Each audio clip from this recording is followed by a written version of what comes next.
बिस्मिल्लाहिर्रहमानिर्रहीम। अस्सलाम वालेकुम students, welcome to Aspire online classes. My name is Shahbaz Meraj और चलते हैं मैथमेटिक्स के लेक्चर नंबर 9 की जानिब। स्टूडेंट्स, आज के हमारे लेक्चर के लर्निंग आउटकम्स होंगे, रियल नंबर लाइन के बारे में स्टडी किया जाएगा, फिर एक रियल नंबर लाइन से हम रियल नंबर प्लेन बनाएंगे, उसको स्टडी करेंगे। देन हम कॉम्प्लेक्स प्लेन को स्टडी करेंगे और फिर उसके बाद modulus of a complex number को स्टडी किया जाएगा। फिर एग्जाम्पल नंबर 1 पेज नंबर 26 पर है, उस एग्जाम्पल को सॉल्व करेंगे। फिर polar form of a complex number और उससे रिलेटेड एग्जाम्पल नंबर 4 की जाएगी। एग्जाम्पल नंबर 2 और 3 हम ऑलरेडी लेक्चर में कर चुके हुए हैं। तो चलते हैं आज के लेक्चर की जानिब। तो सबसे पहले the real number line. Student, आप सब लोग रियल नंबर लाइन से किसी हद तक मैट्रिक में ही वाकिफ़ हैं कि रियल नंबर लाइन के ओरिजिन स्टार्ट होता है ज़ीरो से, और ज़ीरो की अगर राइट साइड को देखा जाए तो इसके ऊपर सारे पॉजिटिव लफ्ज़ लिखे जाते हैं अप टू पॉजिटिव इन्फिनिटी, और इसकी लेफ्ट हैंड साइड पे नेगेटिव वर्ड्स लिखे जाते हैं अप टू नेगेटिव इन्फिनिटी। इस रियल नंबर लाइन के अंदर तमाम sets up to real number मौजूद होते हैं। मसलन अगर हम नेचुरल नंबर की बात करें तो नेचुरल नंबर 1 से स्टार्ट होंगे, 1 2 3 4 सो एंड सो ऑन, वो इसमें मौजूद है। अगर होल नंबर्स की बात करें तो होल नंबर 0 से स्टार्ट होके 0 1 2 3 4 सो एंड सो ऑन, वो भी इसमें मौजूद है। अगर इंटीजर्स की बात करें तो ये लिखे हुए नेगेटिव से पॉजिटिव वाले सारे अल्फाज ये इंटीजर्स को शो कर रहे हैं। अगर रैशनल नंबर की बात करें तो दो अल्फाज के दरमियान हमारे पास यहाँ पे 3/2 भी मौजूद है, हमारे पास 7/4 भी मौजूद है।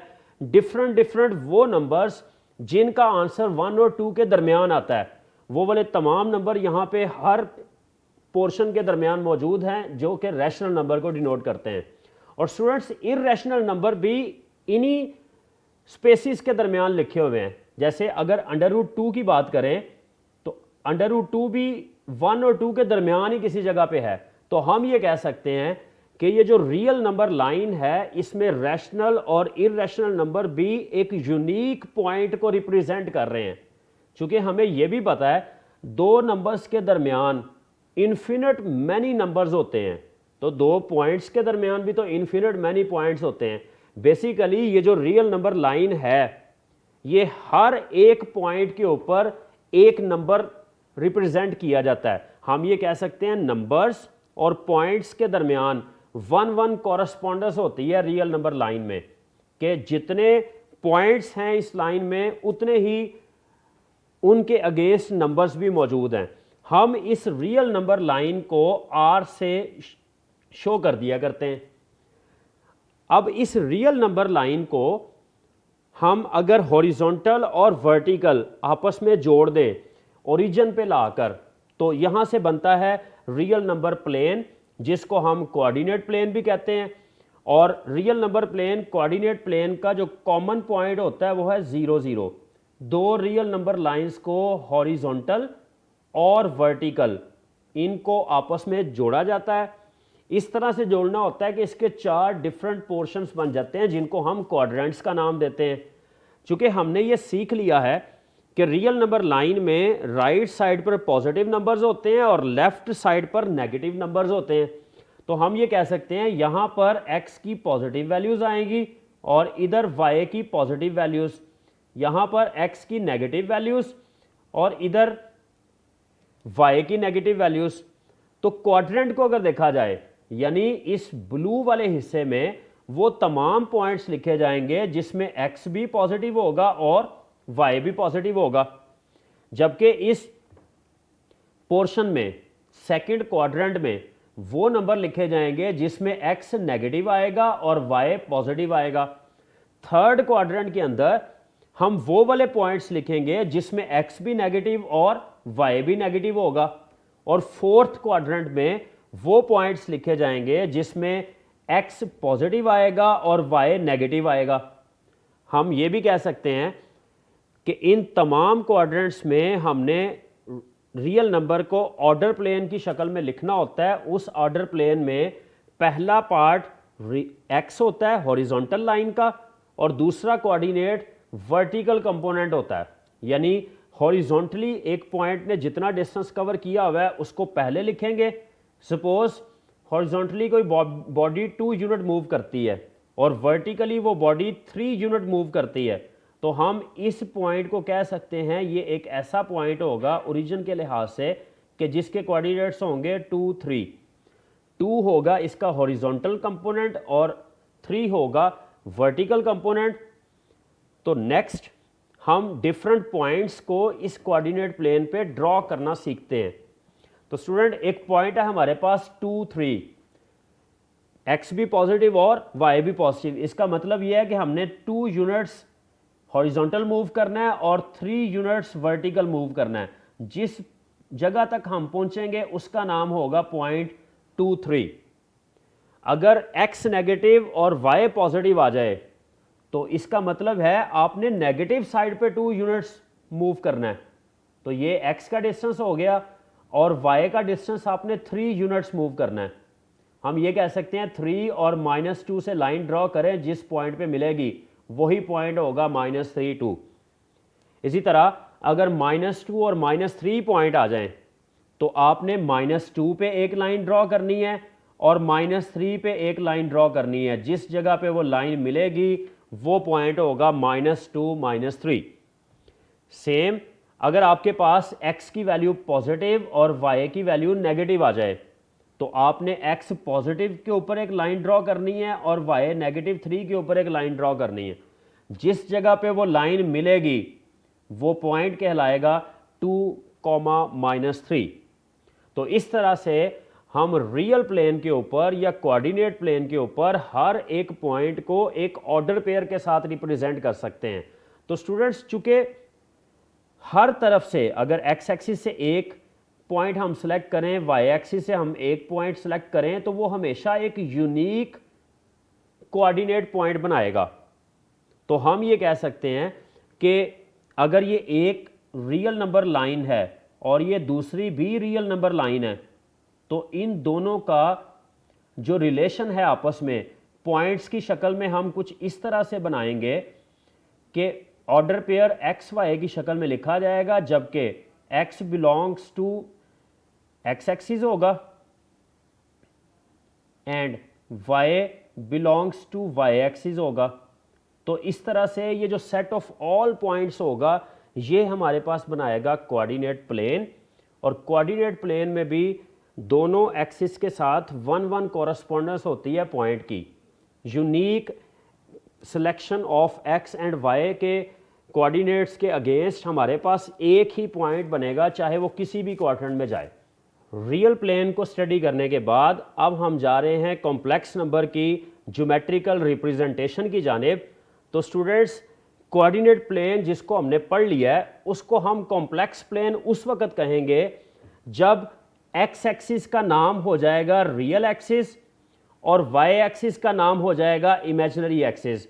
यानी अगर हमारे पास एक नंबर z है a प्लस आयोटा b, तो इस z नंबर को हम ये कहेंगे कि इसका जो पहला पार्ट है यानी a वो रियल एक्सिस से लिया गया है और जो दूसरा आयोटा के साथ लिखा हुआ लफ्ज़ है वो इमेजिनरी एक्सिस से लिया गया है।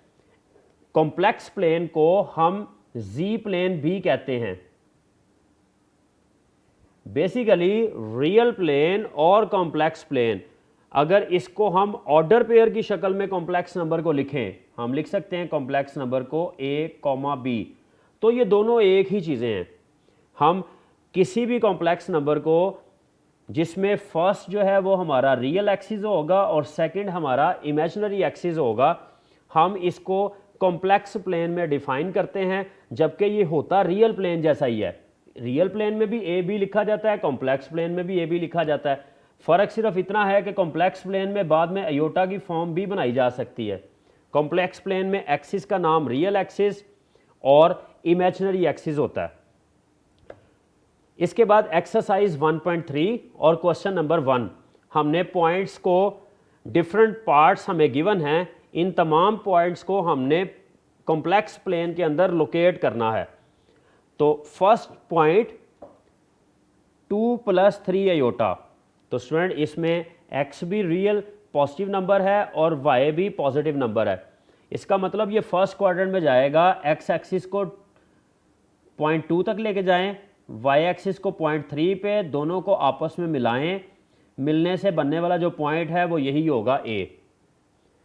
अगर आपके पास x पॉजिटिव और y नेगेटिव आ जाए तो x पॉजिटिव और y नेगेटिव, ये फोर्थ क्वाड्रेंट बनेगा, यानी x की वैल्यू 2 और y की वैल्यू 3 इस पॉइंट पे आपस में मिल रहे हैं, तो ये पॉइंट आ जाएगा 2, -3। इसी तरह पॉइंट है -2 - 3 आयोटा, तो -2 - 3 आयोटा यानी ये x की वैल्यू -2, यहां से एक लाइन ड्रॉ करें, और साथ y की वैल्यू -3 और यहां से एक लाइन ड्रॉ करें, तो ये लाइन -2 और -3 पे मिल रही है। ये हमारा थर्ड पार्ट का सॉल्यूशन आ गया। फोर्थ पार्ट में x की वैल्यू -2 वो ये है और y की वैल्यू 3 वो ये है, तो इन दोनों का कॉमन पॉइंट आ जाएगा -2 और 3।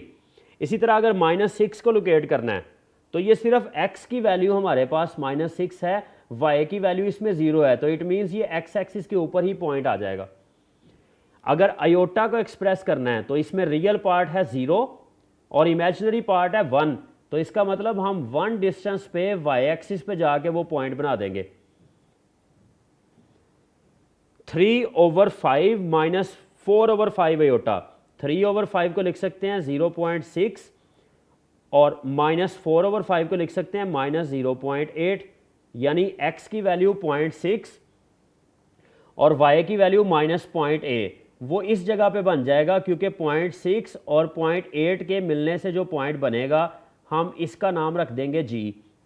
इसी तरह -5 - 6, तो -5 - 6 थर्ड क्वाड्रेंट में जाके वो पॉइंट लोकेट होगा। अगर आपसे फॉर एग्जांपल ये पूछा जाए कि -2 + 3 आयोटा, इसको बता दें कि इसकी कॉम्प्लेक्स प्लेन में पोजीशन किस जगह पे होगी, तो आप सबसे पहले ग्राफ बनाएंगे 1 2 -1 -2 1 2 3 -1 -2 -3। अब हमें एक पॉइंट लोकेट करना है -2 + 3, यानी x की वैल्यू -2 तो उसके ऊपर लाइन, फिर y की वैल्यू +3 तो उसके ऊपर लाइन, दोनों लाइंस जिस जगह पे मिलेंगी ये पॉइंट होगा -2, 3। तो ये शॉर्ट क्वेश्चन अगर पूछा जाए तो आपने इस तरीके से इसको सॉल्व कर देना है। चलते हैं मॉडुलस ऑफ कॉम्प्लेक्स नंबर की जानिब। तो students, definition, the modulus of a complex number is the distance from origin.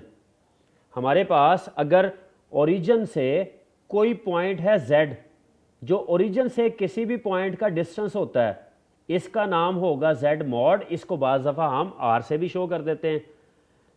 तो the modulus of a complex number is the distance from origin to the point.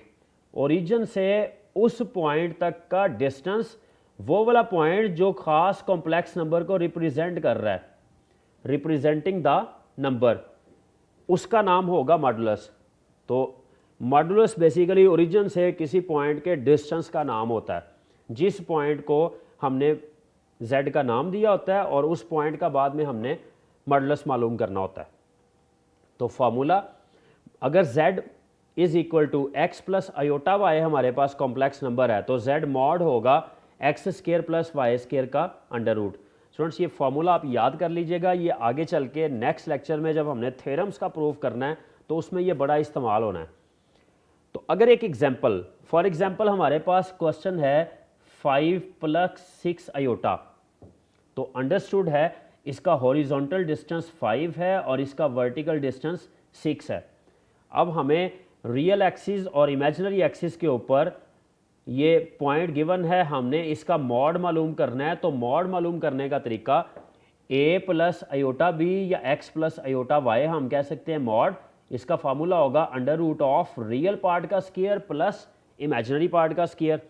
तो जब a की जगह पे 5 आ जाएगा, b की जगह पे 6 आ जाएगा, तो हम इसको लिख सकते हैं 5 का स्क्वायर प्लस 6 का स्क्वायर। तो मीन्स ये बन जाएगा 25 प्लस 36 का under root which is equal to under root 61। तो आपको अगर कोई एक कॉम्प्लेक्स नंबर दे दिया जाए तो आप उसका मॉड इस फॉर्मूले के ज़रिए कैलकुलेट करेंगे। हाँ, पेपर में इसकी डेफिनेशन भी पूछी जा सकती है, तो आपने इसकी डेफिनेशन को विद डायग्राम लिखना है वहाँ पर और इसका फार्मूला दे के कोई एक एग्जाम्पल नीचे मेंशन कर देनी है। अब चलते हैं एग्जाम्पल नंबर 1 की जानेब, जो कि पेज नंबर 20 पर है। Find the moduli of the following complex numbers. हमने इन कॉम्प्लेक्स नंबर्स के मॉडुलाई मालूम करने हैं जो कि मॉडुलस की जमा है। तो सॉल्यूशन पार्ट नंबर 1 का z is equal to 1 minus iota under root 3, यानी हम ये कह सकते हैं कि यहाँ पर x की वैल्यू 1 है और y की वैल्यू माइनस अंडर रूट 3 है। तो z मॉड का formula under root X square plus Y square, वहाँ पर जब वैल्यूज़ लगाई जाएंगी तो x की वैल्यू 1 और y की वैल्यू माइनस अंडर रूट 3। तो 1 का स्क्वेयर बाद में आ जाएगा 1 और माइनस अंडर रूट ये स्क्वेयर की वजह से ख़त्म हो के बाकी बचेगा 3 which is equal to under root 4 और आंसर आ जाएगा 2। इस तरीके से हम कॉम्प्लेक्स नंबर का मॉडुलस मालूम कर सकते हैं। तो स्टूडेंट्स, अब अगर आपके पास कॉम्प्लेक्स नंबर आ जाए 3, तो 3 अगर आपके पास कॉम्प्लेक्स नंबर है तो हेयर हम ये कह सकते हैं x की वैल्यू 3 और y की वैल्यू 0, क्योंकि यहाँ पर रियल पार्ट 3 है और इमेजिनरी पार्ट 0 है। तो इसको इसी फॉर्मूले में पुट करके आप इसका आंसर खुद मालूम करेंगे। और अगर 5 आयोटा आ जाए, z is equal to minus 5 iota, तो इसका मतलब ये है कि x की वैल्यू 0 हो जाएगी और y की वैल्यू -5। तो जब आप इसका z मॉड मालूम करेंगे तो वो आपके पास अंडरस्टूड है +5 आएगा। यानी हम ये भी कह सकते हैं कि किसी नेगेटिव नंबर का मॉड भी हमेशा एक पॉजिटिव नंबर होता है, क्योंकि डिस्टेंस चाहे पॉजिटिव साइड पे हो चाहे नेगेटिव साइड पे हो, distance is always positive. Mod represents the distance, therefore it will always be positive. तो अगर ये नंबर है आपके पास तो यहाँ पर x की वैल्यू आ जाएगी 3, y की वैल्यू आ जाएगी 4 और जब आप फार्मूला लगा के इसको कैलकुलेट करेंगे तो आपका आंसर आएगा +5। तो सो ये आपने इसके रिमेनिंग तीनों पार्ट्स खुद से नोटबुक पे सॉल्व करने हैं। अगर उसमें कोई मसला हो तो आप बुक में एग्जाम्पल को भी देख सकते हैं। तो चलते हैं अपने लेक्चर के नेक्स्ट पोर्शन की जानेब, जिसमें polar form of a complex number को हमने स्टडी करना है। स्टूडेंट्स, हमने इससे पहले रेक्टेंगुलर फॉर्म पढ़ी थी। रेक्टेंगुलर फॉर्म को हम कुछ इस तरह से डिफाइन करते थे कि हम अपने कॉम्प्लेक्स नंबर को x प्लस आयोटा वाई की शक्ल में लिखते थे, लेकिन अब पोलर फॉर्म को डिफाइन करने के लिए हम नए वेरिएबल इंट्रोड्यूस करवाएंगे। अगर पहले हम x प्लस आयोटा वाई बना रहे थे, यानी अगर ऑर्डर पेयर की फॉर्म में लिखें तो हम इसको एक्स वाई लिखते थे, अब हम नए कोऑर्डिनेट इंट्रोड्यूस करवाएंगे, एक r और दूसरा थीटा। तो कॉम्प्लेक्स नंबर को अगर रेक्टेंगुलर फॉर्म में लिखना है तो एक्स वाई ऑर्डर पेयर की शक्ल में लिखा जाता है, और अगर कॉम्प्लेक्स नंबर को पोलर फॉर्म की शक्ल में लिखना है तो इसको और थीटा कोऑर्डिनेट की शक्ल में लिखा जाता है। यहाँ पर हमें ये तो पहले पता है कि x हॉरिजॉन्टल डिस्टेंस है और y वर्टिकल डिस्टेंस है। इन दोनों को यूज़ करते हुए हम r और थीटा भी मालूम कर सकते हैं। थीटा का फॉर्मूला बाद में निकलेगा tan inverse of y over x और r का फॉर्मूला निकलेगा under root of X square plus Y square. तो चले सबसे पहले polar form of a complex number की डेफिनेशन करते हैं, क्योंकि ये पेपर में शॉर्ट क्वेश्चन के तौर पर पूछी जाती है। आपने जब ये डेफिनेशन पूछी जाएगी डायग्राम बनानी है साथ, और इसको डिफाइन कुछ इस तरह से करना है, the polar form of a complex number z is equal to x plus iota y. अगर आपके पास z is equal to x plus iota वाई कोई नंबर है तो इसकी पोलर फॉर्म होगी z is equal to r cos theta plus iota sine theta. ये बनती कुछ इस तरह से है कि हम कहते हैं z is equal to x plus iota y, तो हम x की जगह पर r cos थीटा पुट करते हैं और y की जगह पर r साइन थीटा पुट करते हैं। जब यहाँ से आर कॉमन लेंगे तो ये cos theta plus iota sine theta हो जाएगा। तो ये हमारी बन जाएगी पोलर फॉर्म। तो z अगर x प्लस आयोटा y है तो उसकी पोलर फॉर्म आ जाएगी z is equal to r cos theta plus iota sine theta. यहाँ पर कुछ फॉर्मूलाज आपको याद रखने पड़ेंगे, where x is equal to r cos theta, y is equal to r sine theta. वो जो हमने पुट किए हैं तो वहाँ से ही वो फॉर्म बनी थी। और मज़ीद ये कि theta is equal to tan inverse of y over x और r is equal to x square plus Y square. ये हम ऑलरेडी यूज़ भी कर चुके हुए हैं पिछली क्लासेस में। तो स्टूडेंट सबसे पहले आपको ये डेफिनेशन, ये कंप्लीट यहाँ तक डेफिनेशन है विद डायग्राम, ये आपने एज इट इज़ याद कर लेनी है। तो अब एक एग्जाम्पल सॉल्व करते हैं, एग्जाम्पल नंबर 4, जो पोलर फॉर्म के पैटर्न से होगी। Express the complex number this in polar form. हमने अपने कॉम्प्लेक्स नंबर को जो कि रेक्टेंगुलर फॉर्म में गिवन है उसको पोलर फॉर्म में कन्वर्ट करना है। तो पोलर फॉर्म में कन्वर्ट करने के लिए सबसे पहले हमें ये पता है कि कॉम्प्लेक्स नंबर के अंदर पहला नंबर होगा x, यानी जिसके साथ आयोटा नहीं होता वो x, और जिसके साथ आयोटा लगा होता है वो कहलाएगा y। तो x इज इक्वल टू 1 आ जाएगा, y इज इक्वल टू √3 आ जाएगा। तो इसके बाद हम कह सकते हैं कि हमें एक फार्मूला भी तो याद है, r is equal to x square plus Y square whole under root. इसमें वैल्यूज पुट करेंगे, x की जगह पे 1 और y की जगह पे √3। स्केयर्स लेने के बाद 1 का स्केयर 1 और √3 का स्केयर 3 आ जाएगा, विच इज़ इक्वल टू √4। और अल्टीमेटली हमारे पास r की वैल्यू आ जाएगी 2। अब r की वैल्यू 2 आने के बाद हमने थीटा कैलकुलेट करना है। Theta is equal to tan inverse of y over x। y की वैल्यू हमारे पास √3 और x की value 1, which is equal to tan inverse of √3। और ये वैल्यू हमने चाहे कैलकुलेटर से सॉल्व कर लें या ज़ुबानी याद कर लें, ये 60 डिग्री के इक्वल आ जाएगा।